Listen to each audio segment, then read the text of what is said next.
चलो सर, आगे बढ़ते हैं। हम डिस्कस कर रहे थे डिस्पोजल अकाउंटिंग, सही है। डिस्पोजल अकाउंटिंग को हमें स्टार्ट करना था। हमने डेप्रिसिएशन की कैलकुलेशन देख ली थी, आज डिस्पोजल देखेंगे और फिर आगे बढ़ेंगे। देखिए, मैं यहाँ पर डिस्पोजल की अगर मैं बात करूँ तो मैं डिस्पोजल में गेन या लॉस निकालूंगा। फर्स्ट ऑफ ऑल मुझे कैलकुलेट करना होगा गेन या loss on disposal. Right sir. Sir मैं इस गेन या लॉस को कैलकुलेट करने के लिए क्या करूंगा, कंपेयर करूंगा नेट बुक वैल्यू विथ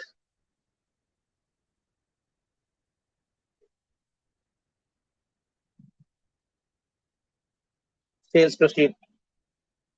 अब ना दो केसेस बनेंगे, केस ए और केस बी। मेरी जो सेल्स प्रोसीड है वो एक्सीड करेंगी मेरे पास नेट बुक वैल्यू से, और जो मेरी नेट बुक वैल्यू है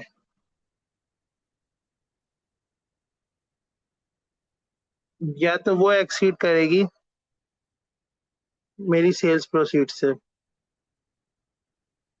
सर अगर मेरी सेल्स प्रोसीड ज्यादा है मेरी नेट बुक वैल्यू से, यानी कि मेरे पास केस आ जाएगा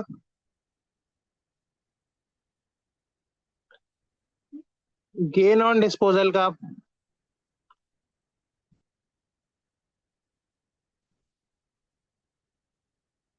वरना मेरे पास लॉस ऑन डिस्पोजल का केस आ जाएगा। ठीक है भाई। सर फिर समझ लीजिएगा। सर मैंने गेन निकाल लिया। सर अगर मेरे पास गेन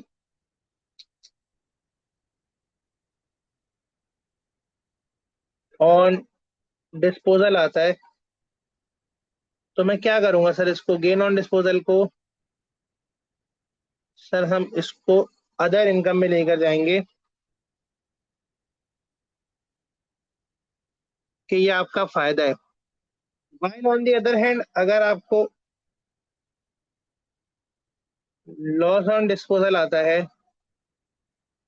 तो हम इसको कहाँ लेकर जाएंगे सर,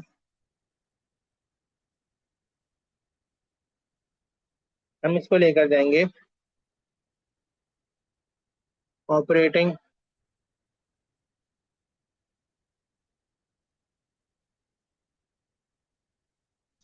एक्सपेंसेस में। सही है sir. Let's solve a question so that आपको चीजें थोड़ी बहुत आइडिया हो जाए।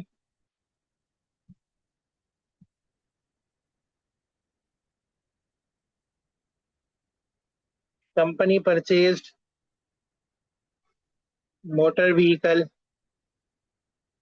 On 1 July 2024।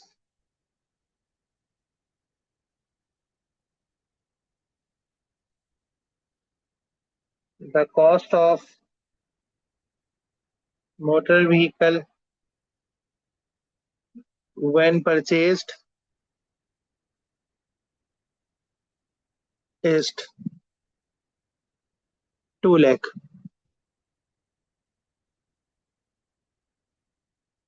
Its company policy to depreciate its motor vehicle at the rate 20% using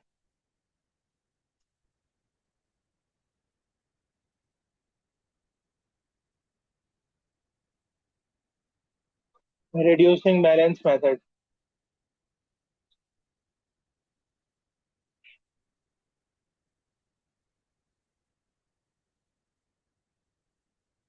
Company sold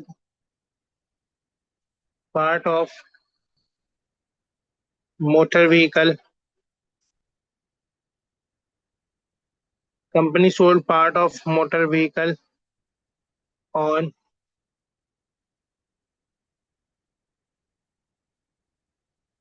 30 September 2026 for for 50,000 which had originally cost 1,20,000.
Sir आपने depreciation calculate करने required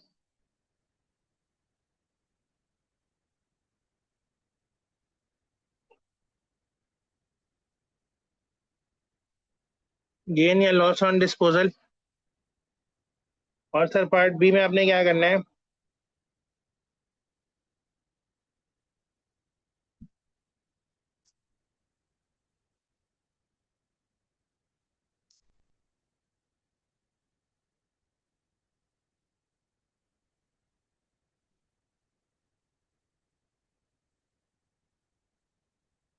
for the year ended 31 December 2026।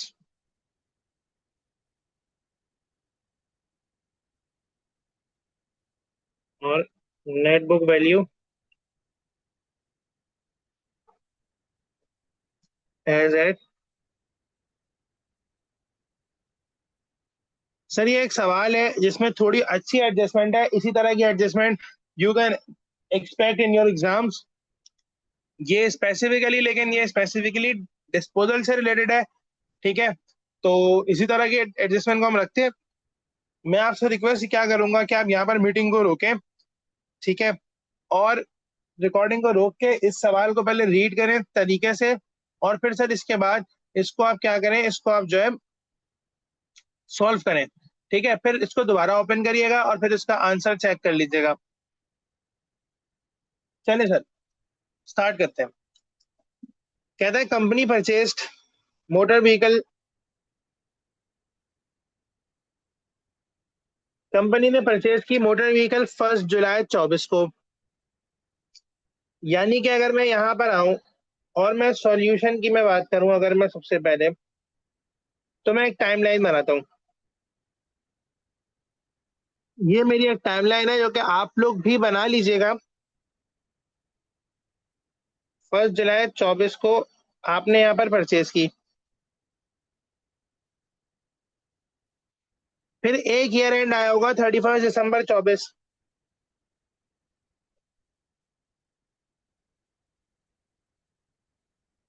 ये मेरे पास है पहला year and. यहाँ पर months कितने थे? 6 मंथ्स थे। फिर दूसरा ईयर एंड आया होगा, दैट इज 31 दिसंबर 2025।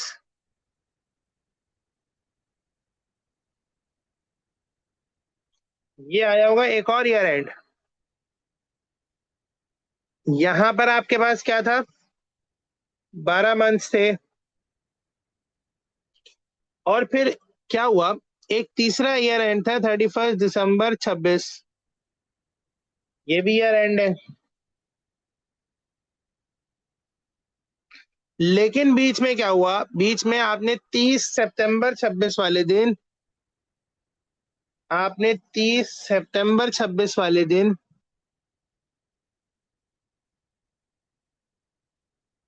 आपने यहां पर क्या किया? आपने डिस्पोजल की है। यानी कि 9 मंथ्स यहाँ पर आ गए, जनवरी फरवरी मार्च अप्रैल मई जून, जनवरी फरवरी मार्च अप्रैल मई जून जुलाई अगस्त सितंबर, 9 मंथ्स यहाँ पर आ गए। तो यानी कि एक एसेट आपने खरीदा 1 जुलाई 24 को, उसको आपने 6 महीने चलाया, 1 साल, 6 महीने चलाया तो ईयर एंड आ गया, फिर 12 महीने चलाया और फिर 9 महीने चलाकर आपने उसको भेज दिया। पार्ट ऑफ एसेट जिसकी कॉस्ट कितनी थी, जिसकी कॉस्ट थी 1,20, यानी कि जो मेरे पास 1,20,000 वाला एसेट था वो यहां तक चला होगा। ऑन दी अदर हैंड वो वाला एसेट जो मेरे पास दूसरा वाला रिमेनिंग एसेट है सर, वो पूरा यहां तक गया होगा, राइट। तो सर इस चीज को समझना है। अब आ जाए, मैं बात करता हूँ उसकी जो डिस्पोज एसिड है, क्योंकि मुझे पहले पार्ट को सॉल्व करना है, तो मैं पार्ट ए को सॉल्व करने जा रहा हूँ। अगर मैं बात करूं depreciation for the year ended 2024,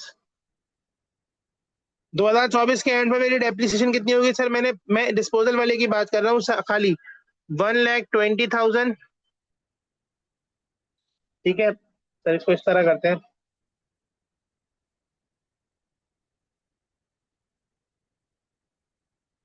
ये मेरे पास आ गई कॉस्ट 1,20,000। डेप्रीसिएशन का केस क्या होगा सर? डेप्रीसिएशन का केस ये होगा कि स्ट्रेट अवे 120,000 का 20%, दैट इज 24,000। सर बचेगा कितना? ये हमारे पास बच गया सर आपका 96,000। ये मेरी नेट बुक वैल्यू आ गई।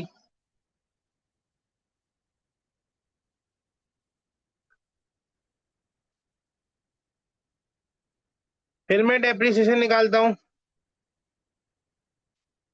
2025 की। अच्छा, एक और चीज, हमने एक और मिस्टेक की सर। सर देखिए, ये जो 24,000 है ना, ये जो 24,000 इसको समझिएगा, इसका ब्रेकअप पता है क्या है? ये जो 24,000 है सर, ये 24,000 गलत है।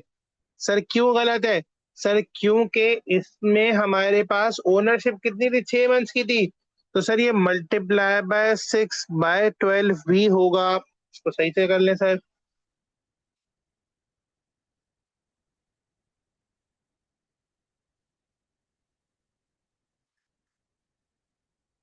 तो सर ये मल्टीप्लाई बाय 6/12 भी होगा हमारे पास। तो ये कितना आ जाएगा? 24 और ये 12,000 आ जाएगा। और सर ये मेरे पास आ जाएगा 96,000 नहीं आएगा, बल्कि ये कितना आ जाएगा? 1,00,000। इसको कर लें, 120 multiply by 20 multiply by 0.5, that is 12,000। 120 minus 12, that is 1,08,000। ठीक है सर। अब सर दूसरे साल की डेप्रिसिएशन गौर से देखिएगा। सर पहले साल में मैंने डेप्रिसिएशन चार्ज की है इतनी, दूसरे साल में मैं डेप्रिसिएशन चार्ज करूंगा 1,08,000 मेरी नेट बुक वैल्यू है और इसका 20%। ठीक है सर। 1,08,000 का 25%, 20% डायरेक्ट, ये आ जाएगा 21,600।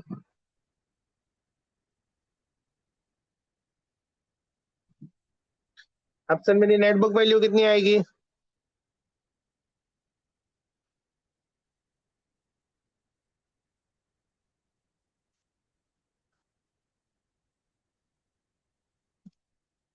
$108,000 minus answer, that is equal to 86,400। And sir फिर मैं डेप्रिसिएशन निकालूंगा 2026 के लिए, दैट इज 86,400, और इसका 20%। और सर ये मैंने 9 मंथ्स की होल्डिंग है, तो 9/12 करना जरूरी है। 0.2 मल्टीप्लाई बाय 9/12, सर इसका आंसर आ जाएगा 12,960। और ये अब जो आपकी नेट बुक वैल्यू आएगी, सर ये नेट बुक वैल्यू आएगी एज एट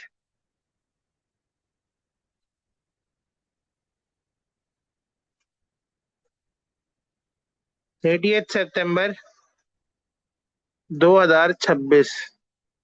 और सर ये कितनी आ रही है? 86,400 माइनस आंसर दैट इज 73,440। सही है भाई। तो सर ये आपकी नेट बुक वैल्यू थी। वो कहता है आपने बेचा कितने का?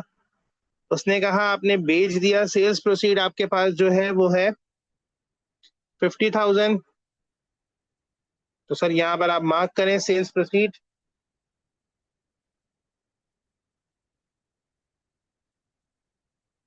50,000। सर आपको लॉस कितने का हो गया? सर आपको लॉस ऑन डिस्पोजल हो गया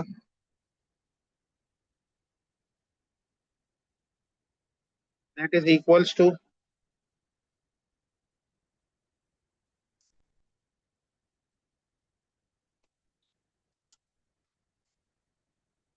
23,440 का लॉस हो गया आपको। सर याद रखिएगा, ये जो लॉस ऑन डिस्पोजल है, ये जो लॉस ऑन डिस्पोजल है, सर ये आपका है क्या? सर ये आपका एक एक्सपेंस है। ठीक है। तो सर ये आप इसको अपने प्रॉफिट एंड लॉस में माइनस करके दिखाएंगे, राइट? सर अगर यहाँ तक कोई परेशानी है तो मुझसे पूछा, तो मैं एक स्टेप और आगे बढ़ रहा हूँ।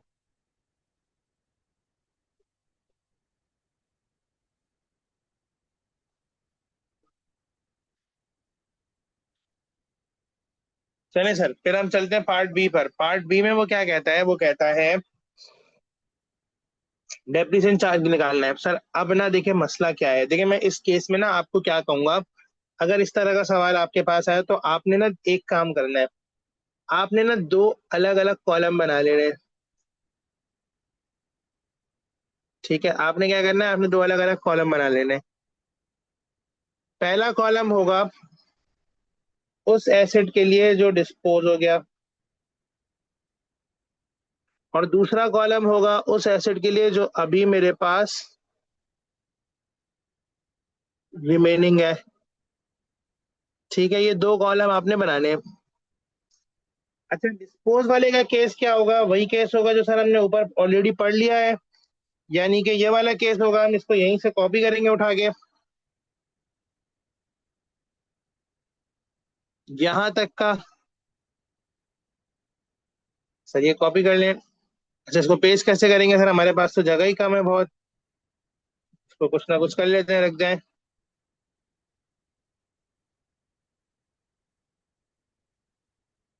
सर हम ये वाली चीजें उड़ा देते हैं।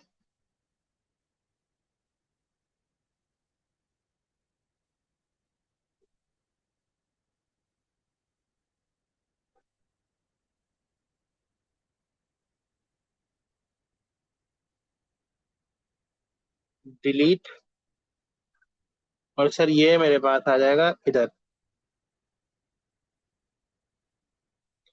ठीक है जी। इसको भी मिटा दें, डेप्रिसिएशन को। सही है। अच्छा, ये मेरे पास डेप्रिसिएशन 24 की थी। 25 और 26। रिमेनिंग वाले का सीन ये है सर, उसकी कॉस्ट कितनी थी रिमेनिंग वाले की? सर उस रिमेनिंग वाले की कॉस्ट थी, इसको मैं सेट भी कर दूं अगर आप कहें तो। सर इसको कुछ कदरे मुनासिब कर दें। चलिए तो इस तरह कर दिया। सर रिमेनिंग वाले की कॉस्ट थी सर 80,000 की। इस पे हमें वर्किंग परफॉर्म करनी है ना, तो इसलिए इसको थोड़ा इधर कर देता हूँ। सर अगर मैं उसकी डेप्रिसिएशन फॉर ईयर 2024 की बात करूं, तो सर आप ये कहेंगे स्ट्रेट अवे 80,000 की मेरे पास मल्टीप्लाई बाय 20%, मल्टीप्लाई बाय 6/12, कितना बन जाएगा सर ये बनेगा आपके पास 80,000, 8,000, और मेरे पास इसका आ जाएगा आंसर 8,000। तो सर मेरे पास अब नेट बुक वैल्यू कितनी आएगी? अगर आप चेक करें तो नेट बुक वैल्यू आएगी 72,000।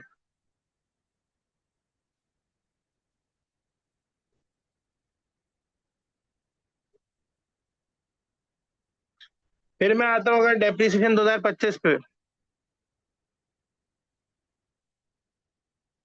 तो सर उस पर क्या होगा? सर उसमें ये होगा 72,000 मेरी नेटबुक वैल्यू है, इसका स्ट्रेट अवे 20%। 72,000 का 20% सर 14,400। 14,400।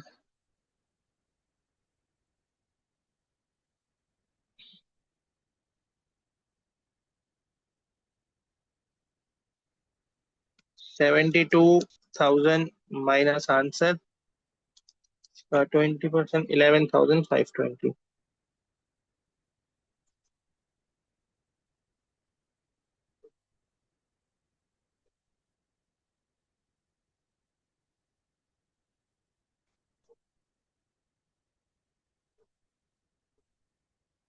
चले सर, इसकी नेटबुक वैल्यू निकाल लें।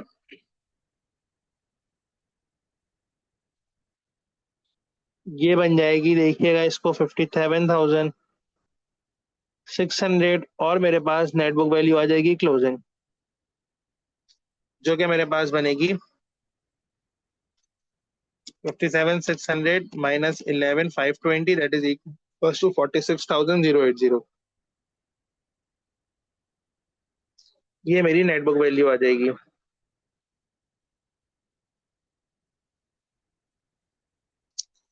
सर अब मुझे एक बात बताएं, अगर मैं आपसे ये कहूं, आपसे जिब्रान भाई, क्या आप मेरे साथ हैं?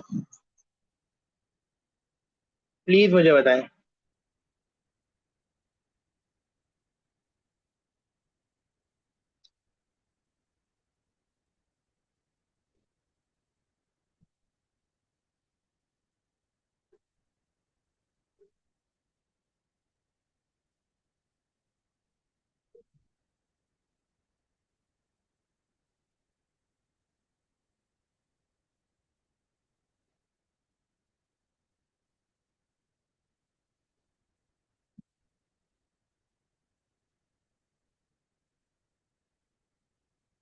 तो जल्दी से बताएं, यहाँ तक कोई परेशानी?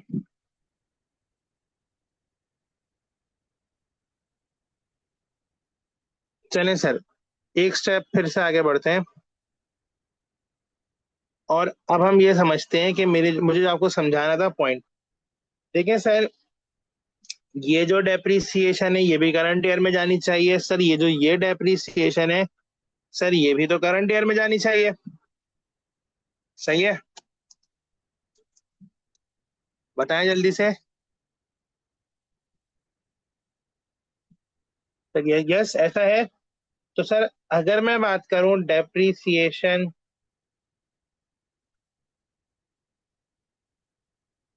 फॉर द ईयर 2026, तो आप ये कहेंगे ना, 12,960 plus 11,520, that is equals to 11,520, that is equals to 24,480।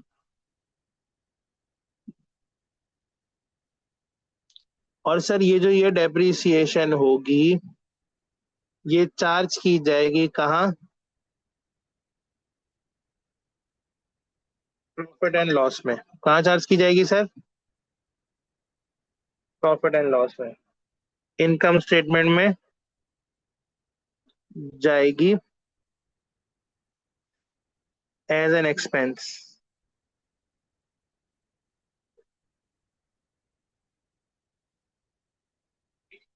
मेरे प्यारे भाई, यहां तक की बात, यानी कि ये मेरा पार्ट बी भी कंप्लीट हो गया। फिर वो कहता है part C, net book value as at 31 December 2026। तो सर अब अगर मैं आपसे ये बात करूं कि मैं पार्ट सी की अगर बात करूं, ये मेरे पास पार्ट बी था, ये मेरा पार्ट ए था, और अब मैं पार्ट सी कर रहा हूँ। तो सर अगर मैं आपसे नेट बुक वैल्यू की बात करूं, तो जो मेरे पास डिस्पोज हो गया वो तो मेरे पास अब नहीं आना चाहिए, है ना? लेकिन जो मेरे पास रिमेनिंग है ये तो पूरा आना चाहिए। तो सर मेरे पास जो रिमेनिंग है उसकी नेट बुक वैल्यू उठा लें आप। नेट बुक वैल्यू जो मेरे पास आ रही है, और यही आपकी बैलेंस शीट में भी जाएगी, 46,080।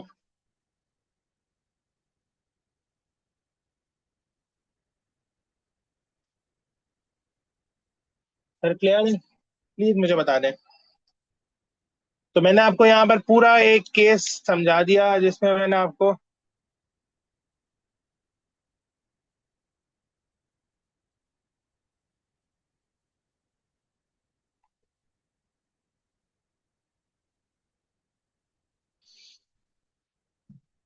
पूरा एक केस समझा दिया इसमें मैंने आपको सारी चीजें समझा दी हैं। कुछ पूछना है तो पूछें।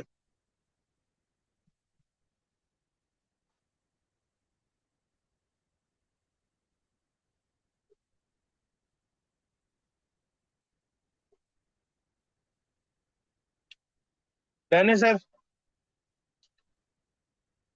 अब हमारे पास एक एडजस्टमेंट तो हो गई खत्म।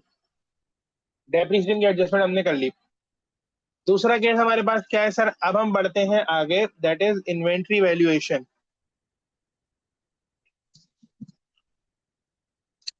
सेकंड केस है हमारा।